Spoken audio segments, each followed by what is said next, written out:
외환시장 가보겠습니다. 대신경제연구소 최종석 연구원입니다. 연구원님 안녕하세요. 안녕하십니까? 네, 반갑습니다. 자, 환율 시장이 어제 크게 오른 이후에 다시 절반 정도 상승폭을 반납하면서 하락세를 보이고 있습니다. 외환시장의 주요 변수 짚어주시죠. 네, 환율이 하루 만에 하락 출발했습니다. 원달러 환율은 전일 대비 4원 10전 하락한 1119원의 거래를 시작했습니다. 중국의 제조업 경기가 위축 국면을 유지했고 유로존의 경제 지표 또한 부진한 것으로 나타나는 등 글로벌 경기 둔화 우려가 커졌지만 전일의 환율 급등이 과했다는 인식에 따라 되돌림 성격의 하락이 나타난 가운데 현재 원달러 환율은 1110원대 후반에서 등락을 보이고 있습니다. 여객 시장에서도 원달러 선물 환율은 하락했는데요. 뉴욕 외환시장에서 NDF 원달러 선물 환율은 전일 국내 시장 현물환 종가 대비 4원 45전 하락했습니다. 반면 달러 인덱스는 0.46% 상승했습니다. 전일 중국의 제조업 PMI가 11개월째 위축된 데 이어 유로존의 서비스 및 제조업 경기도 3년 내 최저 수준으로 침체된 것으로 나타났는데요.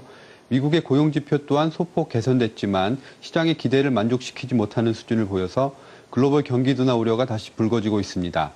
한편 유럽에서는 스페인의 10년 만기 국채 발행이 발행 금리와 매각 규모 면에서 무난하게 마무리됐지만 시장은 근본적인 문제 해결을 위해 전면적 구제금융 요청이 필요한 것으로 보고 있습니다. 금일 서울 외환시장에서 원달러 환율은 전일 나타난 환율 급등이 과도했다는 인식에 따라 되돌림 성격의 하락 흐름을 보이고 있습니다. 여기 환율이 최근의 변동폭 대비 비교적 큰 하락을 보였고 다음 주말 추석을 앞두고 수출업체들의 내고 물량이 출회될 가능성이 높아지면서 원달러 환율의 하락 요인으로 작용할 전망입니다.